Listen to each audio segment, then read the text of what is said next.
అందరికీ నమస్కారం. ఈరోజు మనం తులారాశి వారి గురించి తెలుసుకుందాం. తులారాశి వారికి డిసెంబర్ మాసంలో 11, 12, 13, 14 తారీఖుల్లో ఏం జరగబోతుంది మీ జీవితంలో? మీరు వినబోతున్నటువంటి శుభవార్తలు ఏమిటి? అలాగే మీరు చేసుకోవాల్సినటువంటి చిన్నపాటి పరిహారాలు ఏమిటి? ఈ విషయాలన్నీ కూడా క్లియర్‌గా అయితే ఈరోజు మనం ఈ వీడియో ద్వారా తెలుసుకుందామండి. మరి ఇప్పుడే కొత్తగా మన ఛానల్‌ను చూస్తున్నట్లయితే తులారాశి వారు ఛానల్‌ను సబ్స్క్రైబ్ చేసుకొని వీడియో మీకు నచ్చితే లైక్ చేసి సపోర్ట్ అయితే చేయండి. మరి అంతకన్నా ముందుగా మీకు ఎన్ని సమస్యలున్నా కానీ ఆ సమస్యలన్నీ కూడా పక్కన పెట్టి మనసు పెట్టి మరీ వినండి. తప్పకుండా ఈరోజు చెప్పేటటువంటి ప్రతి మాట కూడా మీ మనసును తాకుతుంది. అలాగే మీకు ఒక పాజిటివ్ ఎనర్జీని కూడా అందించే విధంగా ఈ వీడియో అనేది ఉండబోతుంది. మరి ఆలస్యం చేయకుండా ఇక వీడియోలోకి అయితే వెళ్ళిపోదాం. చెప్పాలంటే కొన్ని అదృష్టాలైతే మీ జీవితంలోకి స్వాగతం పలకబోతున్నాయి. ఇకపై మీరు నిజం చెప్పాలంటే నక్కతోక తొక్కినట్లే అని కూడా చెప్పుకోవచ్చు. అయితే కొంతమంది వ్యక్తుల కారణంగా కొన్ని విషయాల్లో జరిగేది తెలిస్తే మీరు తప్పకుండా ఆశ్చర్యపోతారు. మరి ఇంతకీ ఎవరా వ్యక్తులు? వారిని వారి ద్వారా నష్టాలు, కష్టాల, సమస్యల ఏంటి? కలిసొస్తుందా? అసలు ఏ విధంగా ఆ అదృష్టాలను దక్కించుకోవాలి? దీని గురించి మీరు చేయవలసినటువంటి పరిహారాలు ఏంటి? అనేవి కూడా ఇక్కడ క్లియర్‌గా ఈ వీడియోలో మీరు తెలుసుకోవచ్చు. ముందుగా మీరు చాలా మంచివారు, హుందాగా ఉంటారు. ఒక రకంగా చెప్పాలంటే చిన్నపిల్లల మనస్తత్వంతో ఉంటారు. అంటే చిన్నపిల్లల మనస్తత్వం ఎవరికుంటుందండి? ఆ యొక్క పసిపిల్లలకు ఉంటుంది. అంటే పసిపిల్లలకు మనస్సును దైవంతో పోలుస్తారనమాట. అంటే కల్లా కపటం లేకుండా ఎదుటివారితో కొంచెం నవ్వుతూ, ఎదుటివారు మాట్లాడారంటే ఎదుటివారితో నవ్వుతూ మనం కూడా తిరిగి మాట్లాడేయడం, కొంచెం నమ్మినట్లుగా వారు మనకు కనిపించారంటే వారి ద్వారా 2, 3 విషయాలు మనకు తెలిసాయంటే మన గురించి మనం మొత్తం విషయాలన్నీ కూడా వారితో చెప్పేయడం. అంటే మనకు ఉన్నటువంటి లోతులు, పాతులు అనేవి కూడా మనకు ఏంటనేది తెలుసు. కానీ అవి కూడా వారితో షేర్ చేసుకుంటూ ఉంటాం. అయితే నేనిక్కడ ఏంటంటే మిమ్మల్ని పసిపిల్లలతో ఎందుకు పోల్చానంటే పసిపిల్లలు ఎలా ఉంటారంటే తెలియకుండా అన్ని విషయాలను కూడా షేర్ చేసుకుంటూ ఉంటారు. అది నిజం కావచ్చు, అబద్ధం కావచ్చు. వారికి తెలిసింది ఏదైనా ఉంటే అది వారి గురించి మొత్తం చెప్పేస్తూ ఉంటారు. అంటే కాస్తంత స్నేహం చూపించారంటే కొత్త వ్యక్తులైనా కానీ వారితో తెలియనటువంటి విషయాలు, వారికి తెలియనటువంటి విషయాలన్నీ కూడా వీరు చెప్పేస్తూ ఉంటారు. కాబట్టి వెంటనే ఎదుటి వ్యక్తులను చాలా ఈజీగా గుడ్డిగా నమ్మేస్తూ ఉంటారు. అదొకటేంటంటే ముందుగా ఈ రాశివారు మార్చుకోవాల్సినటువంటి మొట్టమొదటి విషయం. ఇక రెండో విషయం ఏంటంటే, మీరు ముఖ్యంగా ఎవరినైతే నా వాళ్ళని చెప్పి అనుకుంటూ ఉంటున్నారో, అంటే బంధుమిత్రుల్లోనే మీకు ఎక్కువగా శత్రువులు ఎక్కువగా ఉన్నారండి. అంటే శత్రువులు అని చెప్పి ఎందుకు మొహాన చెప్పాల్సొచ్చిందంటే, కొంతమంది వ్యక్తులేంటంటే, మీ మొఖాన ఎవరు కూడా మేము శత్రువులము, లేదంటే వాళ్ళ మొహానే ట్యాగేసుకొని మేము శత్రువులం మీ ముందు తిరుగుతున్నాం అని చెప్పి రాసుకోరు. అదేంటంటే మనమే గుర్తుంచుకోవాలి. అంటే అలాంటి వ్యక్తులు మనం గుర్తించాలి. అది కూడా ఎలా గుర్తించాలంటే కనుక మనకేదైనా కానీ ఒక సమస్య, ఒక కష్టమో వచ్చింది అనుకోండి. ఏదైనా సంతోషం వస్తే వాళ్ళు భరించలేరు. మనకు కష్టం వస్తే బావుండని చెప్పి మనకైనా అంటే మన ముందు బావుంటారు కానీ, మనకు కష్టం వస్తే బావుండని చెప్పి ఎదురు చూస్తూ ఉంటారు. అయితే ధైర్యాన్ని ఇవ్వాల్సింది పోనిచ్చి కష్టంలో మనకి ఇంకాస్త కష్టాన్ని మిగిలిచ్చేలా మాట్లాడుతూ ఉంటారు. మనకు అవసరమైనప్పుడు మాత్రమే ఏదైనా కానీ అంటే వారికి అవసరమైనప్పుడు వారు చక్కగానే ఉంటారు. మనతో బాగా మూవ్ అవుతారు. కానీ ఆ అవసరాలు లేనప్పుడు, మనతో మంచిగా ఉండాల్సినప్పుడు, ధైర్యంగా అందివ్వాల్సినప్పుడు, అవసరాలన్నీ కూడా తీర్చుకొని వాళ్ళు మనల్ని వదిలిపెట్టేసి వెళ్ళిపోతారు. మళ్ళా ఏదో అవసరమైనప్పుడు మన దగ్గరకొచ్చేవాళ్ళు. అలాంటి వాళ్ళు కేవలం వారి పనులు గడుపుకోవడం కోసం మాత్రమే మన దగ్గరకొస్తున్నారు తప్ప, నా అనుకునేటటువంటి ఆ బంధం కోసం వారి యొక్క జీవితంలో వాళ్ళు బంధాన్ని కలుపుకోవడం కోసం రావడం లేదని చెప్పి మీరు గుర్తుంచుకోవాలి. బంధువులతో చాలా జాగ్రత్తగా ఉండాలండి. ముఖ్యంగా ఈ 4 రోజులు చాలా జాగ్రత్తగా ఉండాలి. మీ మానసిక స్థితి అనేది కూడా ఎలా ఉంటుందంటే, అందరూ బావుండాలి, అందులో నేనుండాలి, నేనెవరికీ అన్యాయం చేయను, భగవంతుడిని నమ్మాను, నేను కష్టపడుతున్నాను, నా కష్టానికి తగిన ఫలితం భగవంతుడు ఇస్తాడని చెప్పి ఎప్పుడు ఆలోచిస్తూ ఉంటారు. మీ ఆలోచన పద్ధతి అనేది, ఆలోచన విధానం అయితే ఏదైతే ఉందో అది కరెక్టేనండి. చాలా న్యాయంగా మీరు ఆలోచిస్తూ ఉంటారు. కానీ సమాజం అలా ఉండడం లేదే. సమాజం అనేది మనల్ని చాలా చిన్న చూపు చూస్తుంది. కాబట్టి మీకున్నటువంటి మీ పరిస్థితులను మీరు ఎదుర్కొనేటప్పుడు కొంచెం మీరు అంటే మౌనంగా, మెత్తగా ఉంటే ఈ లోకం మనల్ని పడేస్తుందండి. కాబట్టి మీరు కొంచెం ధైర్యంగా నిలబడాలి. నిలబడి ఎవరికి ఏ విధమైనటువంటి సమాధానం ఎలా ఇవ్వాలి? ఎలాంటి సమస్యొస్తే మనం ఎలా నిలబడాలి? ఆ సమస్యను ఎలా ఎదుర్కోవాలి? మనల్ని కష్టాల పాలు చేస్తున్నటువంటి వ్యక్తులతో మనం ఎలా మూవ్ అవ్వాలి? వారితో ఎలా లెఫ్ట్ అవ్వాలి అక్కడి నుండి? ఇటువంటి విషయాల్లో కొంచెం చాకచక్యంగా ఉండాలి. అలాగే మీ పరిస్థితులు ఎదుర్కోవడంలో కొంచెం మీరు కొన్ని విషయాలు తప్పు చేస్తూ ఉన్నారని చెప్పుకోవచ్చు. అంటే ఏం తప్పు చేస్తున్నాం మేమని చెప్పి మీరు అనుకుంటే వినండండి. ఇప్పుడు మనం ఏంటంటే మానవ జన్మ ఎత్తాము. కొన్ని కర్మలను అనుభవించాలి. అనుభవించడానికి భగవంతుడు మనకు ఈ భూమి మీద మనకు మానవ జన్మనిచ్చాడు. అయితే మానవ జన్మలో మనం పూర్వజన్మలో చేసుకున్నటువంటి ఫలితాలను అనుగుణంగా చేసుకొని వాటిని అనుసరించి ఈ జన్మలో మనకు కొన్ని కష్టాలొస్తాయి. సంతోషాలు వస్తాయి. అయితే కష్టాలొచ్చినప్పుడు మన కర్మ అనేది కొంచెం కొంచెంగా తగ్గుతూ వస్తుంది. అంటే మన కోసం సంతోషం అనేది చాలా దగ్గరలోనే ఉంది అనే విషయాన్ని గుర్తుంచకుండా భగవంతుడిని దోషం చేస్తున్నారు. భగవంతుడిని దూషిస్తే మాత్రం అది కొన్ని మనకు తెలియనటువంటి పాపాలను చేసిన వాళ్ళం అవుతామండి. ఎప్పుడైనా కానీ చీకటి పడిందంటే ఖచ్చితంగా తెల్లవారుతుంది కదా! అలాగే మనం చీకటిలోనే అయితే ఉండిపోం కదండీ! చంద్రుడొచ్చాడు కదా అని చెప్పి సూర్యుడు రాకుండా ఉంటాడా? అలా అయితే జరగదు. అలాగే మనకు కష్టం వచ్చిందని చెప్పి మనం కష్టంలోనే అయితే ఉండిపోము. ఖచ్చితంగా కష్టం నుండి బయటపడతాము. అయితే ఏంటంటే మీకు కొంచెం ఎక్కువగా ఈ మధ్య కాలంలో కష్టాలు ఎక్కువగా కనిపిస్తున్నాయి. ఆ కష్టాలు మీరు దాటుకుంటూ వచ్చారు. కష్టాల్లో మిమ్మల్ని మీరు దహించేసుకున్నారు. అంటే మానసిక క్షోభను ఎక్కువగా అనుభవించారండి. అది బంధువులతో చెప్పుకోలేరు, స్నేహితులతో చెప్పుకోలేరు. ఏంటంటే మీకు ఇష్టమైనటువంటి అన్ని పనులు, ఇష్టమైనటువంటి వస్తువులను వీటిని అన్నీ కూడా వదిలేసుకున్నారు. ఎందుకంటే కుటుంబం కోసం, కుటుంబ బరువు బాధ్యతల కోసం ఏంటంటే చాలా రకాల మీకు ఇష్టమైనటువంటి పనులను, ఇష్టమైనటువంటి వస్తువులను, ఇష్టమైనటువంటి కొన్ని బంధాలను కూడా వదిలేసుకున్నారు. అది మానసిక పరంగా చాలా క్షోభను అనుభవించారు.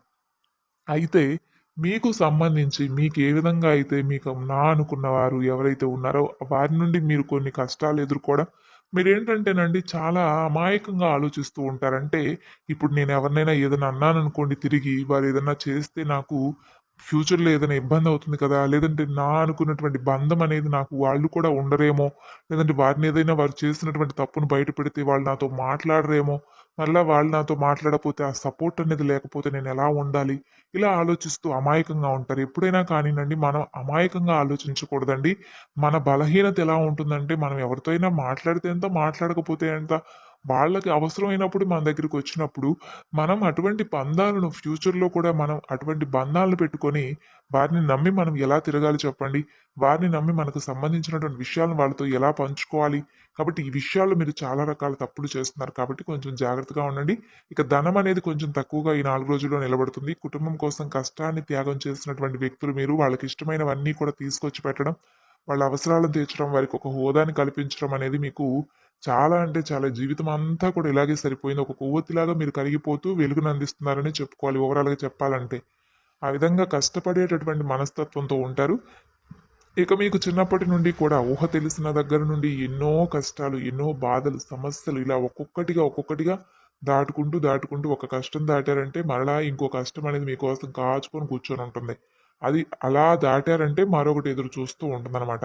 అలా మీరు ప్రతిదాన్ని కూడా పట్టుకుంటూ, దాటుకుంటూ వచ్చి లైఫ్‌లో సంతోషాలు, సుఖాలు పడడం అనేది మర్చిపోయారండి. అసలొక మాట చెప్పాలంటే, గుర్తుంచుకోవాలంటే మనం సంతోషం మనలోనే ఉంటుంది. భగవంతుడు మనలోనే ఉంటాడు. ఇప్పుడేంటంటే దూరపు కొండలు నునుపని చెప్పి కొంతమందేంటంటే, మన పక్కనే ఉన్నటువంటి గుడికి కాదని చెప్పి ఎక్కడో ఉన్నటువంటి తీర్థయాత్రలు చేసొస్తూ ఉంటారు. అయితే అలా కాదండి. ముందు మనలో ఉండాలి. దేహశుద్ధుండాలి. ఇంటి పక్కన భగవంతుడున్నా, లేదంటే ఇంకెక్కడో భగవంతుడున్నా ఇద్దరూ ఒకటే. కాబట్టి మనం ఎక్కడ మొక్కున్నా కూడా అదే పుణ్యం వస్తుంది. డబ్బులు ఖర్చు పెట్టుకొని అంత చేసుకున్నా కూడా మనకి ఏమీ రాలేదని చెప్పి బాధపడే కంటే కూడా, ఇక్కడ దగ్గరలో ఉన్నటువంటి ఆలయానికి చక్కగా మీకు ఏ ఆలయం అయితే దగ్గరలో ఉంటుందో ఏ స్వామైతే మీకు దగ్గరలో ఉంటారో, ఆ స్వామివారి దర్శనాన్ని ప్రతినిత్యము కూడా ఈ రాశివారు చేసుకున్నట్లయితే ఫర్ ఎగ్జాంపుల్ అండి ఈ రాశివారు శని భగవానుడికి సంబంధించినవి కానీ, లేదంటే సూర్య భగవానుడికి సంబంధించినవి కానీ, లేదంటే సుబ్రహ్మణ్యేశ్వర స్వామి వారికి సంబంధించినటువంటి పూజలు, అలాగే ప్రతిరోజు కూడా దైవం చుట్టూ కూడా ప్రదక్షిణలు చేసినట్లయితే మీకున్నటువంటి కర్మ ఫలితాలు, మీకున్నటువంటి కష్టాలు చాలా వరకు తీరిపోతాయండి.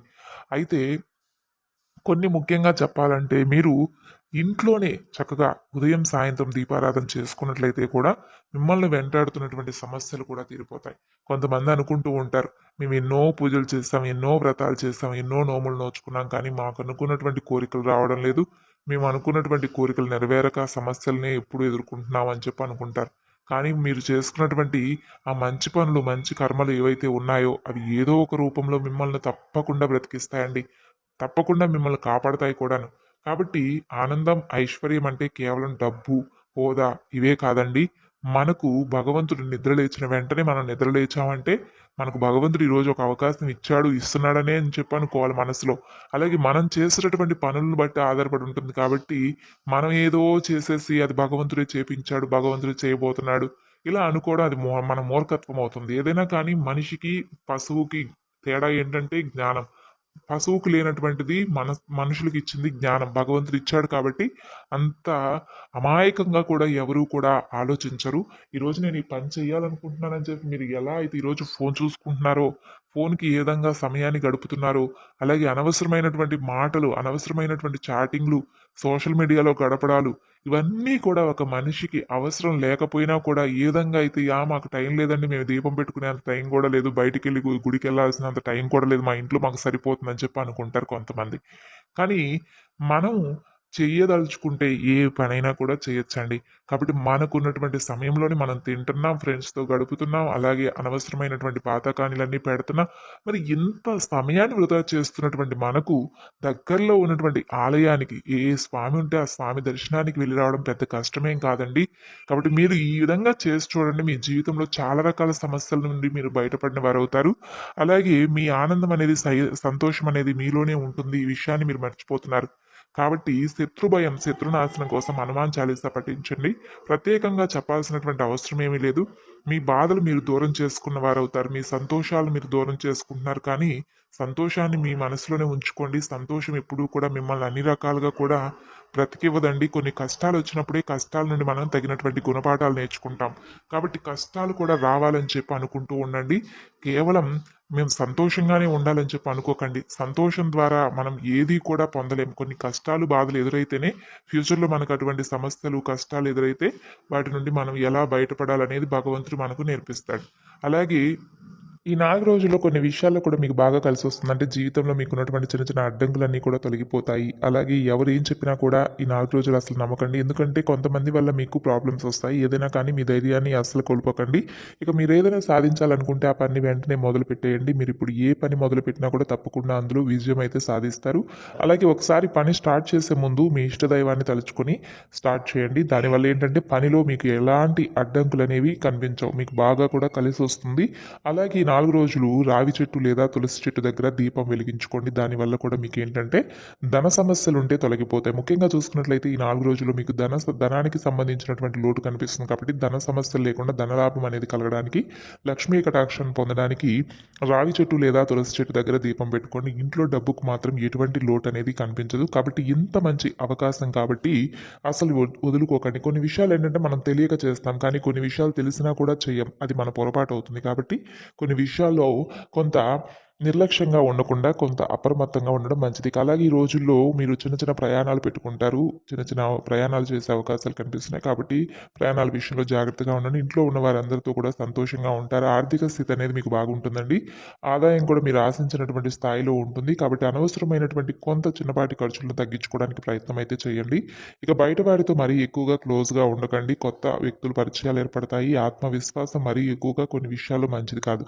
దానివల్ల మీరే నష్టపోయేటటువంటి అవకాశాలు కనిపిస్తున్నాయి. ఇక మీ భాగస్వామితో కలిసిమెలిసి ఉండండి. దానివల్ల భార్యాభర్తల బంధం అనేది చాలా బలంగా ఉంటుంది. అలాగే మీకు ఎలాంటి సమస్యలు వచ్చినా కానీ అస్సలు భయపడకండి. ముందు మన భయమే మనల్ని తినేస్తుంది. కాబట్టి ధైర్యంగా ఎదుర్కోవడానికి ధైర్యంగా ఉండండి.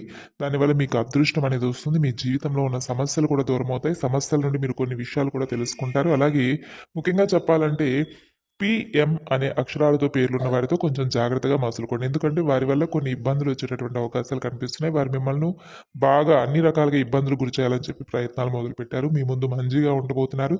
అలాగే మీ వెనకాల మాత్రం కొన్ని విషయాల్లో చెడు తలపెట్టబోతున్నారు. ఇక మీరు మంచిగా బ్రతుకుతుంటే కూడా ఆ వ్యక్తులనేవారు ఓర్వలేరు. కాబట్టి వారితో మాత్రం కొన్ని విషయాల్లో జాగ్రత్తగా ఉండక తప్పదు. ఇక మీరు కొత్త పనిని మొదలు పెట్టాలనుకుని కనుక భావించినట్లయితే బుధవారం కానీ, శుక్రవారం కానీ మొదలుపెట్టుకోండి. దానివల్ల మీకు బాగా కలిసొస్తుంది. అలాగే త్వరలోనే మీ పనులన్నీ కూడా మీరు చాలా అద్భుతంగా పూర్తి చేస్తారు. అలాగే కొన్ని రోజుల్లో మీరేంటంటే అనుకోనటువంటి కొన్ని కొత్త విషయాలను కూడా తెలుసుకుంటారు కొంతమంది వ్యక్తుల ద్వారా. ఇక ఆర్థిక పరంగా, ఉద్యోగపరంగా చిన్నపాటి ఉద్యోగస్తులకు, వ్యాపారస్తులకు కూడా అన్ని రంగాల వారికి, రాజకీయ పరంగా కూడా, సినీ రంగ పరిశ్రమ వారికి కూడా చాలా అద్భుతంగా కలిసొస్తుందని చెప్పుకోవచ్చు. ఈ విధంగా అయితే ఈ యొక్క రాశి జాతకులకు ఈ 4 రోజుల్లో కూడా చాలా అంటే మీరు అనుకున్నటువంటి విషయాల్లో, కొత్త విషయాల్లో మరింత ఎక్కువగా అభివృద్ధి సాధిస్తారు. అలాగే తెలియనటువంటి విషయాలను తెలుసుకుంటారు. అలాగే కుటుంబ పరంగా కూడా శాంతి, సౌఖ్యం, ఆనందం వెల్లివిరుస్తాయండి.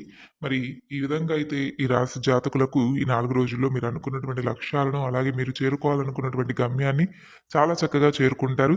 మరి తెలుసుకున్నారు కదా మీరు చేయవలసినటువంటి పనులు, చేయకూడనటువంటి పనులు, ఏ వ్యక్తులతో జాగ్రత్తగా ఉండాలి, ఏ వ్యక్తులను దూరం పెట్టాలి, అలాగే ఎటువంటి విషయాల్లో మీరు జాగ్రత్తగా, అప్రమత్తంగా ఉండాలనే విషయాలను కూడా తెలుసుకున్నారు కదా! అలాగే మీరు పాటించవలసినటువంటి పరిహారాలనేవి ఏవీ లేవండి. మనం చేసుకోవాల్సినటువంటి పరిహారాలు కేవలం ఇంట్లో దీపారాధన, అలాగే దగ్గరలో ఉన్నటువంటి దేవాలయ దర్శనం చేసుకుంటే సరిపోతుంది. అన్ని పరిహారాలతో సమానంగా ఇవి చెప్పుకోవచ్చు. కాబట్టి ఇవి 2 చేయడానికి ప్రయత్నించండి.